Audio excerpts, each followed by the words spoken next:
എന്റെ പൊന്നു മാട ഇവിടെ വന്ന് നിൽക്കുവാന്നോ? മാഡത്തിനെ ചെറുക്കൻ ഇന്ന് ഇവിടെ കാണാൻ വരും. ചെറുക്കനുണ്ടല്ലോ, മാഡത്തിനെ കാണാൻ വരുന്ന ചെറുക്കനുണ്ടല്ലോ. ഉള്ള കാര്യം ഞാൻ പറയാം. ഞാൻ അവനെ ജീവിതത്തിൽ കണ്ടിട്ടില്ല. അവൻ ആരാന്നറിയില്ല, എന്താന്നറിയില്ല, ഒന്നും അറിയില്ല. എങ്കിലും ഞാൻ പറയാണ്, നല്ല തങ്കപ്പെട്ട ചെറുപ്പക്കാരനാണ്. ബ്രോക്കറിനെ അവനെ കുറിച്ച് എല്ലാം അറിയത്തില്ലേ? അറിയാം. നിങ്ങൾ അറിയില്ലെന്ന് പറഞ്ഞു. പിന്നെ എനിക്ക് അറിയില്ലെങ്കിലും നമ്മൾ ബ്രോക്കർമാര് എന്ത് കണ്ടാലും ഉണ്ട് ഇല്ല എന്നൊരു സാധനം പറയില്ല. ഓ ശരി. ഇതിന്റെ ഏറ്റവും ഹൈലൈറ്റ് എന്നാന്നറിയാം, തല മന്ത്രിയുടെ പായാണ് ഈ ചെറുക്കൻ. ആയാണോ? ആയല്ല, ആയാണ് ഈ ചെറുക്കൻ. ആയല്ലോ, ആണ് ഈ ചെറുക്കൻ. മന്ത്രി ഇരിക്കണത് തന്നെ ഇവന്റെ കയ്യിലാ. അപ്പൊ കസരയില്ല ഇവിടെ.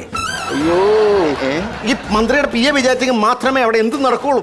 അത്രയ്ക്ക് പിടിപാടാന്ന് ചെറുക്കൻ. അങ്ങനെ ഒരു ചെറുക്കനാണ് ഇവിടെ ചേട്ടൻ. ശരിക്കും പറഞ്ഞാൽ എനിക്ക് കാണാനങ്ങ് തിടുക്കമായി കേട്ടോ. പിന്നെ ചെറുക്കൻ വേറൊരു കാര്യം പറഞ്ഞായിരുന്നു. ഇവൻ അനാഥനാണ്, അച്ഛനും അമ്മയില്ല.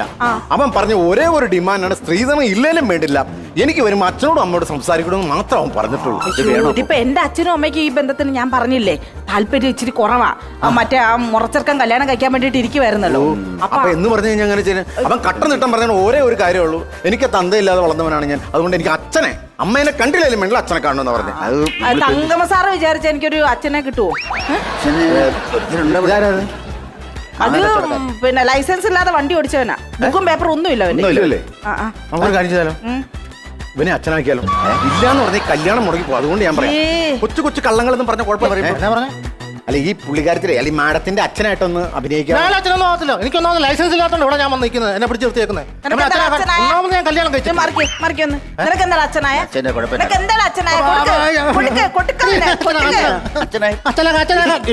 അവിടെ ഇടിച്ച ഒരിക്കലും അച്ഛനാകില്ല. അതാണ് എന്റെ വേറെ ഹൈലൈറ്റ്. ഒന്നാമത്തെ കാര്യം, ഞാനും അവരും എങ്ങനെ മാച്ച് ചെയ്യും? മാച്ചാകുന്നില്ലല്ലോ. ആൾക്കാർ കണ്ടെന്ന് വിശ്വസിക്കണ്ടേ? ഒരു പേനരാവും. പേനയോ? എന്ത് ചെയ്യാൻ പോകുന്നു? പേനയൊക്കെ എടുക്കണോ? അല്ലെ ഒപ്പിടാനാണോ? അവിടെ മറുകുണ്ട്, ഇവിടെ മറുകുണ്ട്. ഇപ്പൊ സംഗതി ഓക്കെ ആയില്ലേ, മാച്ചായില്ലേ?